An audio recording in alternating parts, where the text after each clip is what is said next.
ನಮ್ಮ ಸರ್ಕಾರ 2013ರಿಂದ 18ರವರೆಗೆ ಇರತಕ್ಕಂಥ ಸಂದರ್ಭದಲ್ಲಿ ಮತ್ತೆ 2023ರಿಂದ ಇಲ್ಲಿವರೆಗೆ ನಾವು ಏನೇನು ಭರವಸೆಗಳನ್ನು ಕೊಟ್ಟಿದ್ದೋ ಎಲ್ಲ ಭರವಸೆಗಳನ್ನು ಕೂಡ ಈಡೇರಿಸ್ತಕ್ಕಂಥ ಪ್ರಾಮಾಣಿಕ ಪ್ರಯತ್ನವನ್ನು ಮಾಡಿದ್ದೇವೆ ಅಂತಕ್ಕಂಥ ಮಾತುಗಳನ್ನು ಹೇಳಲಿಕ್ಕೆ ಬಯಸ್ತಾ ಇದ್ದೇನೆ.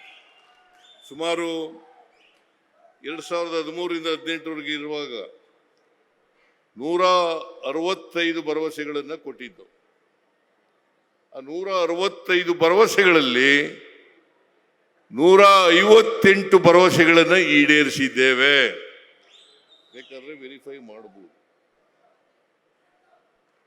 158 ಭರವಸೆಗಳನ್ನು ಈಡೇರಿಸಿದ್ದೇವೆ. 2023ರಿಂದ ಇಲ್ಲಿವರೆಗೆ 492 ಭರವಸೆಗಳನ್ನು ಕೊಟ್ಟಿದ್ದು, 242 ಭರವಸೆಗಳನ್ನು ಕೊಟ್ಟಿದ್ದೇವೆ, ಜಾರಿ ಮಾಡಿದ್ದೇವೆ. ಆಮೇಲೆ 23ಕ್ಕಿಂತ ಚುನಾವಣೆಗಿಂತ ಮುಂಚಿತವಾಗಿ ನಾನು ಡಿ ಕೆ ಶಿವಕುಮಾರ್ ಅವರು, ನಮ್ಮ ಸುರ್ಜೇವಾಲಾ ಅವರು, ನಾವೆಲ್ಲರೂ ಕೂಡ ಹೇಳಿದ್ದು 5 ಗ್ಯಾರಂಟಿಗಳನ್ನು ನಾವು ಅಧಿಕಾರಕ್ಕೆ ಬಂದ ತಕ್ಷಣನೇ ಜಾರಿ ಮಾಡ್ತೀವಿ. ನಾವು ಮೇ 20ನೇ ತಾರೀಕು ಅಧಿಕಾರಕ್ಕೆ ಬಂದವು. 2023 ಮೇ 20ಕ್ಕೆ ಅಧಿಕಾರಕ್ಕೆ ಬಂದವು. ಜೂನ್ ಅಂದ್ರೆ ಒಂದು ತಿಂಗಳಿಗಿಂತ ಕಡಿಮೆನಲ್ಲೇ ಜೂನ್ 11ನೇ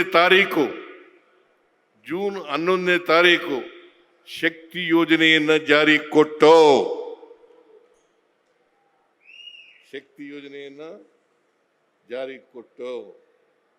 ಇಲ್ಲಿವರೆಗೆ ಸುಮಾರು 600 ಕೋಟಿಗೂ ಹೆಚ್ಚು 600 ಕೋಟಿಗೂ ಹೆಚ್ಚು ಮಹಿಳೆಯರು ಫ್ರೀಯಾಗಿ ಸರ್ಕಾರಿ ಬಸ್ಸುಗಳಲ್ಲಿ ಪ್ರಯಾಣ ಮಾಡಿದ್ದಾರೆ. ಏನ್ರಮ್ಮ,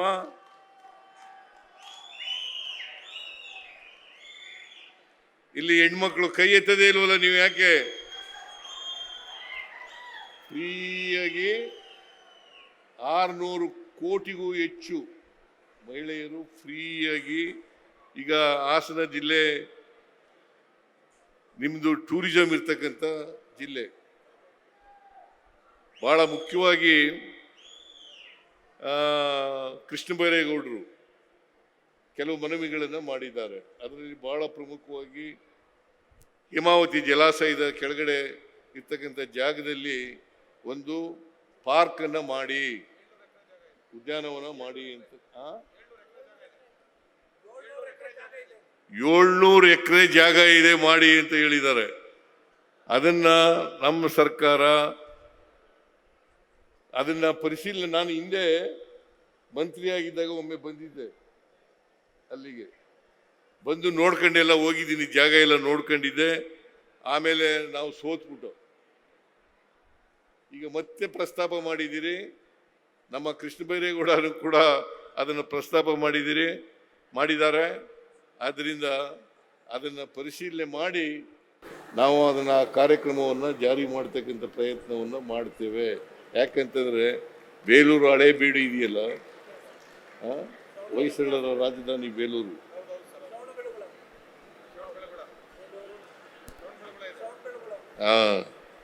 ಶ್ರವಣಬೆಳಗೊಳದಲ್ಲೂ ಮಾಡೋಣ.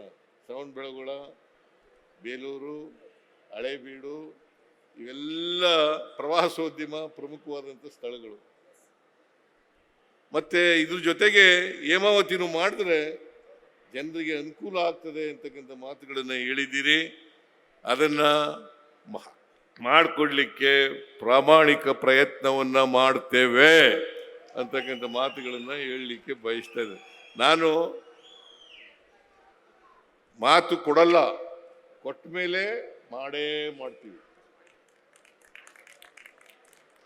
ಮಾತು ಕೊಡಲ್ಲ, ಕೊಟ್ಟ ಮೇಲೆ ಮಾಡೇ ಮಾಡ್ತೀವಿ. ಯಾವುದಾದ್ರೂ ಸರ್ಕಾರ ಕರ್ನಾಟಕದ ಇತಿಹಾಸದಲ್ಲಿ ಕೊಟ್ಟ ಮಾತಿನಂತೆ ನಡ್ಕೊಂಡಿರ್ತಕ್ಕಂಥ ಸರ್ಕಾರ ಇದ್ರೆ ಅದು ಕಾಂಗ್ರೆಸ್ ಸರ್ಕಾರ ಅಂತಕ್ಕಂಥ ಮಾತುಗಳನ್ನು ಬಹುಶಃ ನಿಮಗೂ ಗೊತ್ತಿದೆ ಅಂತ ಅನ್ಕೊಂಡಿದ್ದೀನಿ. ನೀವು ರಾಜಕೀಯಕ್ಕೋಸ್ಕರ ಅದನ್ನ ಹೇಳಕ್ಕಾಗಲ್ಲ. ರಾಜಕೀಯಕ್ಕೋಸ್ಕರ ಹೇಳಕ್ಕಾಗಲ್ಲ. ಈ ಗ್ಯಾರಂಟಿ ಯೋಜನೆಗಳನ್ನ ಕೊಟ್ಟಾಗ ಏನಂತ ಹೇಳಿದ್ರು ಗೊತ್ತಾ? ಮಾಡಕ್ಕಾಗಲ್ಲ. ಈಗ ಗೊತ್ತಾ ಎಷ್ಟು ಖರ್ಚು ಮಾಡಿದೀವಿ ಅಂತ ಕೃಷ್ಣ ಬೈರೇಗೌಡರು ಹೇಳಿದ್ರು. 1,08,135 ಕೋಟಿ ಬರೀ ಗ್ಯಾರಂಟಿ ಯೋಜನೆಗಳಿಗೆ ಖರ್ಚು ಮಾಡಿರ್ತಕ್ಕಂಥದ್ದು. 1 ಲಕ್ಷದ ಸುರೇಶ ಜ್ಞಾಪಕ ಇಟ್ಕೋ.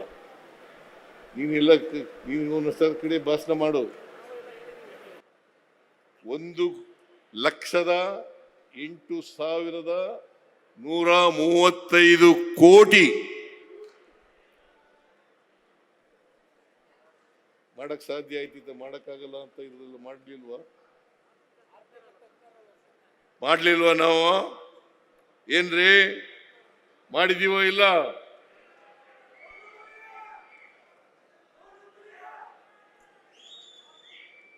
ನಾವು ಒಂದು ವರ್ಷದ ಒಳಗಡೆ ಎಲ್ಲ 5 ಗ್ಯಾರಂಟಿ ಯೋಜನೆಗಳನ್ನು ಕೂಡ ಜಾರಿ ಮಾಡಿಬಿಟ್ಟು,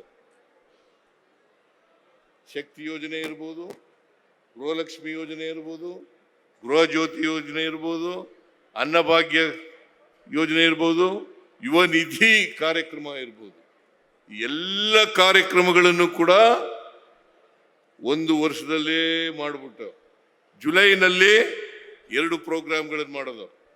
2023 ಜುಲೈನಲ್ಲಿ ಅನ್ನಭಾಗ್ಯ ಮತ್ತು ಗೃಹ ಜ್ಯೋತಿ ಕಾರ್ಯಕ್ರಮ. ಆಮೇಲೆ ಆಗಸ್ಟ್ 1ನೇ ತಾರೀಕು ಮೈಸೂರಿನಲ್ಲಿ ಉದ್ಘಾಟನೆ ಆಯಿತು. ಅದನ್ನ ನಾವು ಗೃಹಲಕ್ಷ್ಮಿ ಯೋಜನೆಯನ್ನ ಜಾರಿ ಕೊಟ್ಟು, ಶಿವಮೊಗ್ಗದಲ್ಲಿ ಜನವರಿ ವಿವೇಕಾನಂದರ ಜನ್ಮದಿನ ಜನವರಿನಲ್ಲಿ ಅವತ್ತು ಜಾರಿ ಮಾಡೋದು. ಅಂದ್ರೆ ನಾವು ಅಧಿಕಾರಕ್ಕೆ ಬಂದದ್ದು ಮೇ 20, ಜನವರಿ ಒಳಗಡೆ ಎಲ್ಲ ಕಾರ್ಯಕ್ರಮಗಳನ್ನು ಕೂಡ ಜಾರಿ ಕೊಟ್ಟು ಇವತ್ತಿಗೆ ನಾವು 1,08,135 ಕೋಟಿ ರೂಪಾಯಿಗಳನ್ನು ಖರ್ಚು ಮಾಡಿದ್ದೀವಿ. ಇನ್ನೂ ಒಂದು ಮಾತು ಹೇಳಿದ್ರು, ಲೋಕಸಭಾ ಚುನಾವಣೆ ಆದ್ಮೇಲೆ ನಿಲ್ಲಿಸ್ಬಿಡ್ತಾರೆ, ದುಡ್ಡಿಲ್ಲ. ಮಾಡಿಲ್ವಾ? ಲೋಕಸಭಾ ಚುನಾವಣೆ ಯಾವಾಗ ಆಯ್ತು? 2020 ಮಾಡಿಲ್ವಾ? ನಿಲ್ಸಿದೀವ? ನಿಲ್ಸಿಲ್ಲ. ಅಂದ್ರೆ ಟೀಕೆಗಳು ಸಾಯ್ತವೆ. ನಮ್ಮ ಡಿ.ಕೆ ಹೇಳ್ತಾ ಇರ್ತಾರೆ ಯಾವಾಗಲೂ, ಟೀಕೆಗಳು ಸಾಯ್ತವೆ, ಮಾಡಿದ ಕೆಲಸ ಮಾತ್ರ ಉಳ್ಕತ್ತವೆ. ಟೀಕೆಗಳು ಸಾಯ್ತವೆ, ಮಾಡಿದ ಕೆಲಸ ಮಾತ್ರ ಶಾಶ್ವತವಾಗಿ ಉಳ್ಕೊಬಿಡ್ತವೆ. ನಾವು ಮಾಡಿಲ್ಲ. ಇವತ್ತು ಯಾಕೆ ಮಾಡೋದು ಅಂತಂದ್ರೆ, ಇವತ್ತು ನೋಡಿ ಬಾಬಾ ಸಾಹೇಬ್ ಅಂಬೇಡ್ಕರ್ ಅವರ ಪರಿನಿರ್ವಾಣ ದಿನ. ಬಾಬಾ ಸಾಹೇಬ್ ಅಂಬೇಡ್ಕರ್ ಅವರ ಪರಿನಿರ್ವಾಣ ದಿನ. ಇವತ್ತು ನಾವು ಬೆಳಿಗ್ಗೆ ನಾನು, ಮಲ್ಲಿಕಾರ್ಜುನ್ ಖರ್ಗೆ ಅವರು, ಡಿ.ಕೆ. ಶಿವಕುಮಾರ್ ಅವರು, ಮಹದೇವಪ್ಪನವರು, ಜಮೀರ್ ಅಹಮದ್ ಖಾನ್ ಅವರು, ನಾವೆಲ್ಲರೂ ಕೂಡ ಹೋಗಿ ಬಾಬಾ ಸಾಹೇಬ್ ಅಂಬೇಡ್ಕರ್ ಅವರ ಮೂರ್ತಿಗೆ ಪುಷ್ಪಾರ್ಚನೆಯನ್ನ ಮಾಡಿದ್ದೇವೆ. ಅವರನ್ನ ಸ್ಮರಿಸ್ಕೊಳ್ತಕ್ಕಂಥ ಕೆಲಸವನ್ನ ಮಾಡಿದ್ದೇವೆ. ಯಾಕೆ ಹೇಳ್ತಾ ಇದ್ದೀನಿ ಈ ಮಾತುಗಳನ್ನ ಅಂತಂದ್ರೆ, ಬಾಬಾ ಸಾಹೇಬ್ ಅಂಬೇಡ್ಕರ್ ಅವರು ಈ ದೇಶಕ್ಕೆ ಸಂವಿಧಾನವನ್ನ ಕೊಟ್ಟರು. ಬಾಬಾ ಸಾಹೇಬ್ ಅಂಬೇಡ್ಕರ್ ಅವರು ಈ ದೇಶಕ್ಕೆ ಸಂವಿಧಾನವನ್ನು ಕೊಟ್ಟರು. ಸಂವಿಧಾನದಲ್ಲಿ ಸ್ವಾತಂತ್ರ್ಯ, ಸಮಾನತೆ, ಭ್ರಾತೃತ್ವ, ಸ್ವಾತಂತ್ರ್ಯ, ಸಮಾನತೆ, ಭ್ರಾತೃತ್ವ